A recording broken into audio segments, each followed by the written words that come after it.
అందరికీ నమస్కారం. ఈ వీడియో ధనుస్సు రాశి వారి యొక్క జాతకంలో ముగ్గురు ద్రోహులు పేర్లు కనిపిస్తున్నాయి. జాగ్రత్తగా ఉండాలి. అయితే వీరి యొక్క జాతకం ఏ విధంగా ఉంటుంది, అలాగే వీరి జాతకంలో ఉన్నటువంటి ఆ ముగ్గురు ద్రోహులు ఎవరు, ఏ విధంగా వీరిని మోసం చేయడానికి ప్రయత్నం చేస్తారు, వారిని ఏ విధంగా గుర్తించాలి, అలాగే వారితో ఏ విధంగా జాగ్రత్త పడాలి, అలాగే వారి వల్ల మీకు వచ్చే సమస్యల నుండి ఏ విధంగా తప్పించుకోవాలి, ఈ పూర్తి అంశాలు అన్నీ కూడా ఈరోజు మనం ఈ వీడియోలో వివరంగా తెలుసుకుందాం. ముందుగా ఈ వీడియోలోకి వెళ్ళే ముందు మా చిన్న రిక్వెస్ట్ ఏంటంటే, ముందుగా మా ఛానల్ని సబ్స్క్రైబ్ చేసుకొని పక్కనే ఉన్నటువంటి బెల్ ఐకాన్ని ప్రెస్ చేయండి. అలాగే ఈ వీడియోకి ఒక లైక్ కొట్టండి. అలాగే ఈ ధనుస్సు రాశిలో జన్మించిన వారి యొక్క లక్షణాలు మనం ముందుగా చూసినట్లయితే, బంధానికి అనుబంధాలకు ఎక్కువ ప్రాధాన్యతను ఇస్తూ ఉంటారు. ఎవరైనా చిన్న సహాయం చేసినా కానీ ఆ సహాయాన్ని ఎప్పటికీ గుర్తుంచుకుంటారు. అలాగే కొత్తవారు ఎవరైనా పరిచయమైనా కానీ, పాత స్నేహాలను కానీ, పాత బంధుత్వాలను కానీ అస్సలు మర్చిపోరు. అలాగే అలవాట్లను మార్చుకొని క్రమశిక్షణతో నూతన విజయాల కోసం ఎల్లప్పుడూ ప్రయత్నాలు చేస్తూ ఉంటారు.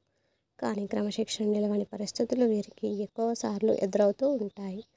అలాగే ఆవేశం మాత్రం అధికంగా ఉంటుంది. ఇతరులు రెచ్చగొడితే రెచ్చిపోయే స్వభావాన్ని కూడా కలిగి ఉంటారు. కాబట్టి వీరి జీవితంలో కొన్ని ఇబ్బందికరమైన పరిస్థితులు కూడా ఎదురవుతూ ఉంటాయి. తమ యొక్క బాధను కానీ, బాధ్యతలను కానీ ఇతరులకు వినిపించాలని ఎప్పుడూ అనుకోరు. బాధను కూడా మనసులోనే దాచుకుంటూ ఉంటారు. ఉన్న విషయాన్ని నిర్మోహమాటంగా చెప్పే మనస్తత్వాన్ని కూడా కలిగి ఉంటారు. కాబట్టి ఈ విధమైనటువంటి మనస్తత్వం కారణంగా మీరు అనేక ఇబ్బందులను కూడా ఎదుర్కొంటారు. వీరు ఈ విధానాన్ని మార్చుకోవడానికి ప్రయత్నం చేస్తారు, కానీ విఫలమవుతారు. వీరు తమ మిత్రులకు హామీ ఇచ్చి చిక్కుల నుండి కూడా కొన్ని తెచ్చుకుంటారు. సాంకేతిక విద్య, వైద్య విద్యలలో కూడా రాణిస్తారు. ప్రజా సంబంధాలు, చిత్ర విచిత్ర వ్యాపారాలలో అనుభవం కూడా కలిగి ఉంటారు. అలాగే ధనుస్సు రాశిలో జన్మించిన వారికి జీవితంలో ఒడిదుడుకులకు లోనైనా ఖచ్చితంగా అవి కొద్ది కాలంలోనే సర్దుకుంటాయి.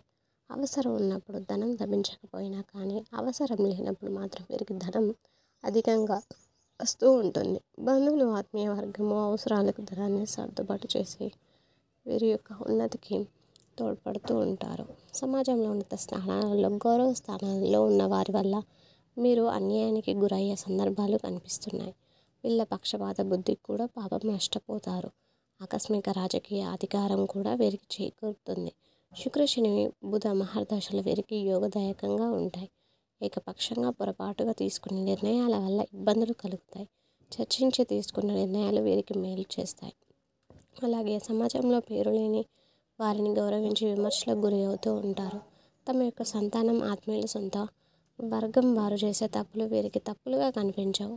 వారిని సమర్థించడానికి, రక్షించడానికి అధికంగా ధనాన్ని, పలుకుబడిని ఉపయోగిస్తూ ఉంటారు. వ్యాపారంలో అంచనాలు నిజమై మంచి లాభం, పేరు వీరికి వస్తాయి. సక్రమంగా సాగుతున్న వ్యవహారాలలో మాత్రం నూతన ప్రయోగాలు చేస్తారు. ఇబ్బందులకు గురవుతూ ఉంటారు. భూములు విలువ పెరగడం మూలంగా మాత్రం ధనవంతులవుతారు. వ్యాపార కూడలిని అద్దెకిచ్చి అదృష్టాన్ని జారవిడ్చుకుంటారు.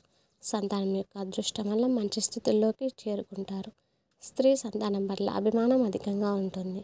ఈ విధంగా వీరి యొక్క జాతకంలో కొన్ని అనుకూల, కొన్ని ప్రతికూల ఫలితాలు అనేవి ఉన్నాయి. ముఖ్యంగా వీరి యొక్క జాతకాన్ని మనం మొత్తంగా చూసినట్లయితే ముగ్గురు ద్రోహుల పేర్లు వీరి యొక్క జాతకంలో ఉన్నాయి. జీవితంలో వీరిని ఆర్థికంగా దిగజారడానికి, లేకపోతే వీరిపైన నిందలు వేసి సమాజంలో అవమానపరచడానికి కావచ్చు ప్రయత్నాలు చేస్తూ ఉంటారు. అటువంటి వ్యక్తుల పట్ల జాగ్రత్తగా ఉండాలి. కాబట్టి మీ యొక్క స్నేహితులు ఎవరు, శత్రువులు ఎవరు అనేది గమనించి మీరు ముందుకు సాగాల్సి ఉంటుంది. కొన్ని సందర్భాల్లో కొంతమంది జీవితం ఏ విధంగా ఉంటుందంటే, ఎవరెవరో ఉచిత సలహాలు ఇస్తూ ఉంటారు. అయితే ఆ సలహా వల్ల మనకు మేలు జరుగుతుందా, కీడు జరుగుతుందా అనేది ఆలోచించకుండా వారు ఇచ్చిన సలహాలను మీరు అమలు చేస్తారు. ఈ విధంగా చిక్కుల్లో పడే ప్రమాదం కూడా ఉంటుంది. సర్వం కోల్పోవాల్సిన పరిస్థితి కూడా వస్తుంది. కాబట్టి మీ జీవితంలో అటువంటి వ్యక్తులు ఎవరైతే ఉన్నారో వారిని మీరు గమనించి, మీరు వారి ఇచ్చే సలహాలు పాటించే ముందు 1-10 సార్లు మీరు చెక్ చేసుకోండి. అవసరమైతే ఇంకా వేరే వ్యక్తులు, అంటే మీ కుటుంబ సభ్యులు కావచ్చు, అనుభవం ఉన్న వ్యక్తులు కావచ్చు, లేకపోతే మీ యొక్క శ్రేయోభిలాషులు కావచ్చు, వారితో ప్రతి అంశాన్ని కూడా చర్చించి నిర్ణయం తీసుకోండి. అంటే కొంతమంది బయటకు శ్రేయోభిలాషిలా కనిపిస్తూ ఉంటారు, కానీ లోపల మాత్రం మన కీడును కోరుకుంటూ ఉంటారు. ఈ విధంగా అనవసరమైన సలహాలు మనకి ఇస్తూ ఉంటారు. అటువంటి వ్యక్తుల పట్ల జాగ్రత్తగా ఉండాలి. అటువంటి ద్రోహి మీ జీవితంలో కూడా ఉన్నట్లుగా కనిపిస్తున్నారు, కాబట్టి ఈ అంశాల్లో చాలా జాగ్రత్తగా ఉండాలి. కొంతమంది వ్యక్తులు ఎలా ఉన్నారు అంటే, వారికి శత్రువులుగా ఉన్నవారు ఎవరైతే ఉన్నారో వారితో ప్రత్యక్షంగా గొడవకు దిగాలని ఉన్నా కానీ ధైర్యం లేక మిమ్మల్ని రెచ్చగొడుతూ ఉంటారు. అయితే ఈ ధనుస్సు రాశి వారికి ఉన్న మనస్తత్వం ఏమిటంటే, రెచ్చగొడితే రెచ్చిపోతూ ఉంటారు. ఈ విధంగా వారి కారణంగా మీరు అనవసరమైన విషయాల్లో గొడవల్లోకి దూరి అనేక రకాల చిక్కులను కొని తెచ్చుకుంటూ ఉంటారు. మానసిక ప్రశాంతత లేకుండా పోతుంది. ఇది మీ యొక్క వ్యక్తిగత జీవితంపై కావచ్చు, మీ యొక్క వృత్తిపరమైన జీవితంపై కావచ్చు, అనేక ప్రతికూలతలను తీసుకొని వస్తుంది.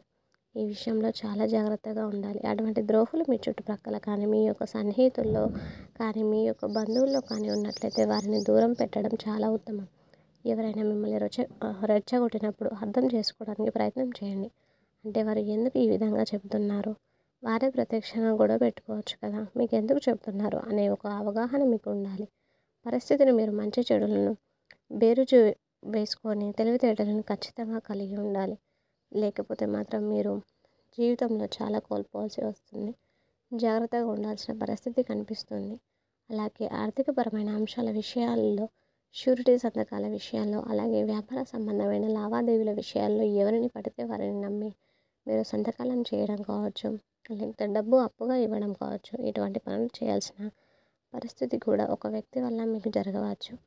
కాబట్టి ఈ విషయంలో కూడా మీరు చాలా జాగ్రత్తగా ఉండాలి. అంటే ఆర్థికపరమైన అంశాల విషయంలో కూడా మిమ్మల్ని ఈ విధంగా వాడుకోవడానికి, తమ యొక్క స్వార్థంతో మీ నుండి డబ్బు గుంజడానికి కొంతమంది వ్యక్తులు ప్రయత్నం చేస్తూ ఉంటారు. అటువంటి వ్యక్తులకు దూరంగా ఉండడమే చాలా ఉత్తమం. ఎవరిని నమ్మి ఎటువంటి పెట్టుబడుల జోలికి అస్సలు వెళ్ళకూడదు. మీరు ఏ పని చేసినా కానీ కుటుంబ సభ్యులతో చర్చించండి. అనుభవజ్ఞుల సలహా తీసుకోండి. దానివల్ల మీకు మేలు జరుగుతుంది. లేకపోతే మాత్రం మీరు అనేక సమస్యలకు గురవ్వాల్సిన అవసరం అలాగే ఎదుర్కోవాల్సి వస్తుంది. ఈ విధంగా ధనుస్సు రాశి వారి జాతకంలో 3 ద్రోహులు కనిపిస్తున్నారు. జాగ్రత్తగా ఉండాలి. అంటే మిమ్మల్ని ఆర్థికంగా నష్టపరచడానికి కొంతమంది చూస్తూ ఉంటారు. అనవసరమైన సలహాలు ఇచ్చి దాని మూలంగా మీకు కీడు జరగడానికి కూడా కొంతమంది వ్యక్తులు ప్రయత్నం చేస్తూ ఉంటారు. అటువంటి ద్రోహి మీ జీవితంలో ఉన్నారు. చాలా జాగ్రత్తగా ఉండాలి. అలాగే ముఖ్యంగా మిమ్మల్ని రెచ్చగొట్టి అనేక రకాల గొడవలు దూరడానికి కొంతమంది వ్యక్తులు ప్రయత్నం చేస్తూ ఉంటారు. అటువంటి ద్రోహి మీ జీవితంలో ఉన్నారు. చాలా జాగ్రత్త పడాల్సిన పరిస్థితి కనిపిస్తుంది మీకు. ఈ 3 రకాల ద్రోహులు మీ జీవితంలో మీ యొక్క జాతకం ప్రకారం ఉన్నారనే తెలుస్తుంది. కాబట్టి అప్రమత్తంగా ఉండాలి. అలాగని అందరినీ అనుమానించకూడదండి.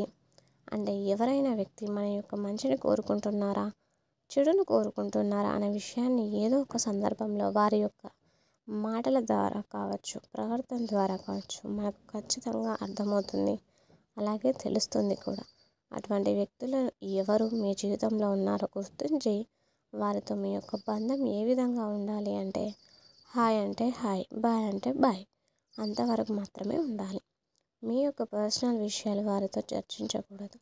వారు చెప్పిన ప్రతి విషయాన్ని గుడ్డిగా నమ్మకూడదు. అలాగే వారితో ఆర్థికపరమైన లావాదేవీలు పెట్టుకోకూడదు.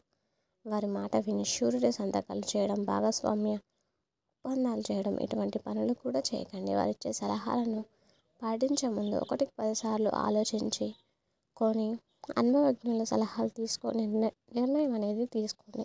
అది మీకు మేలు చూస్తుంది. అలాగే చూశారు కదండి, ఈ వీడియో నచ్చితే ఖచ్చితంగా లైక్ చేయండి. మరిన్ని మంచి వీడియోస్ కోసం మన ఛానల్ని సబ్స్క్రైబ్ చేసుకోండి. అలాగే ఇలాంటి ఇన్ఫర్మేషన్ని మీ ఫ్రెండ్స్కి షేర్ చేయండి. అలాగే ఈ వీడియోని ఒక లైక్ కొట్టి జై శ్రీకృష్ణ అని చిన్న కామెంట్ చేయండి. Thanks for watching.